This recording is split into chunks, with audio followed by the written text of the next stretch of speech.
Berkshire is not going to out Bezos, Jeff Bezos. That is for sure. What did you mean by that? What were you talking about? Well, I mean that there's certain people that you do not want to try and beat at their own game, and certainly Jeff Bezos would be number one. I mean, that'd be like me playing chess with Bobby Fischer, 40 years ago, to be all over on the first move.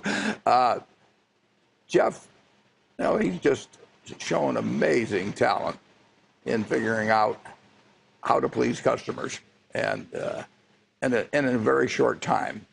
And what's interesting to some extent about him, the same thing's interesting about Fred Smith of Federal Express. It isn't that they've had some breakthrough and found some molecule, this or that, or come up with some incredible invention. They've taken fairly ordinary things. I mean, starting buying books but Fred Smith took the airplane and the delivery truck and the postal service, but then he just put it together in a very imaginative way, with a central hub and all that, and came up with a whole new industry out of components that were known to everybody. And in a sense, Bezos has done the same thing. Now he's building big distribution centers and employing the latest technology. But the Kindle came out of there, and there's some products, but overwhelmingly, he's taken things that you and I were buying before, and he's figured out a way to make us happier buying those products, either by fast delivery or prices or whatever it may be. And that's remarkable when you think about it. I mean, a lot of that comes down to just focusing on what the customer wants. That's all he thinks about is he wants the customer to have a smile on their face. And now that's been true of other retailers. I mean, that is not something that R.H. Macy didn't think, or Marshall Field, or Bernard Gimbel, or all these people.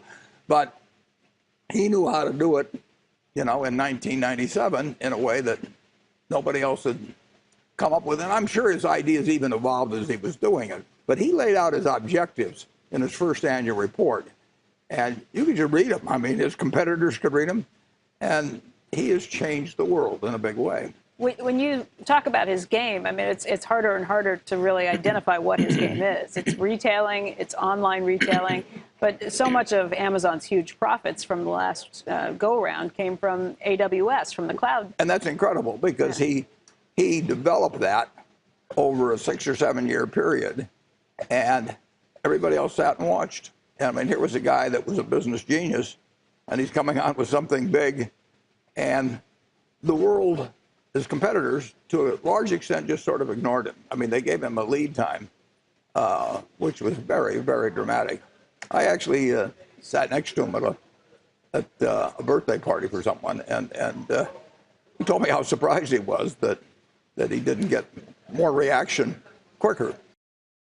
Hey CNBC fans, thanks for checking out our YouTube channel. Here you're going to find videos packed with all of the information that you need to be smarter about your finances. You can subscribe by clicking right here and click on all the videos around me or the I right here to watch the latest from CNBC. Thanks for watching.